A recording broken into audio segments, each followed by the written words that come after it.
Bienvenue dans Terrienne, l'actualité sur la condition des femmes dans le monde. Il y a 30 ans débutait l'un des pires génocides de l'histoire du continent africain. Du 7 avril au 17 juillet 1994, près d'1 million de Rwandais vont trouver la mort, essentiellement des Tutsis, assassinés par les extrémistes Hutus. On le sait moins, mais nombreuses ont été les femmes à participer activement à ce génocide, comme nous le précise Juliette Bourg, doctorante en histoire, qui a longuement enquêté sur ce dossier.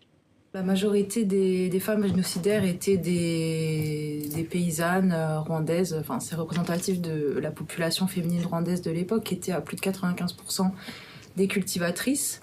Et les femmes qui se sont engagées dans le génocide, souvent, ont pu l'être avec les ressources qu'elles avaient à disposition. Par exemple, en dénonçant des Tutsis qui pouvaient être cachés à proximité de chez elles, ou lorsqu'elles avaient des informations, propageant des rumeurs à ce sujet, aussi en pillant les biens dans les maisons dont les occupants avaient été tués, ou les vêtements sur les cadavres.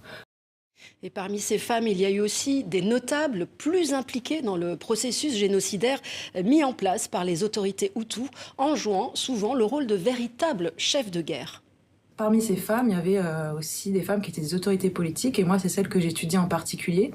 Et elles ont eu des participations complètement différentes de la majorité des autres femmes condamnées pour génocide, parce qu'elles avaient du pouvoir, des ressources, de l'influence, et que c'était des femmes politiques qui se sont engagées dans un projet politique en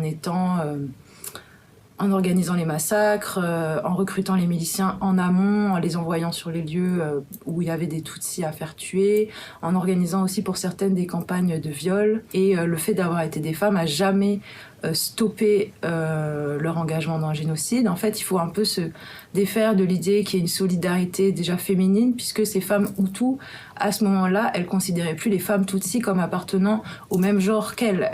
Elles appartenaient plus à la même espèce.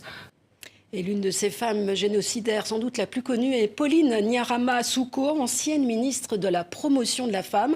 Elle est la seule femme condamnée par le TPIR pour génocide et crimes de guerre. Après un procès fleuve de 10 ans à l'écope de la perpétuité, une peine commuée depuis à 47 ans de réclusion, une peine qu'elle purge aujourd'hui dans une prison au Sénégal.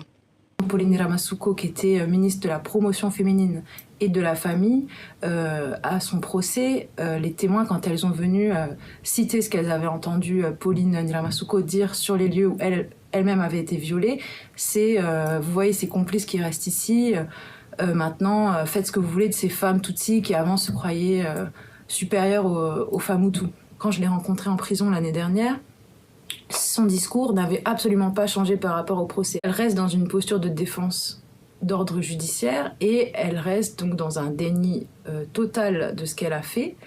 Elle, en fait, elle se présente comme une victime, comme une prisonnière politique. Voilà un dossier à retrouver bien sûr sur le site de Terrienne. Bonne semaine à toutes et à tous.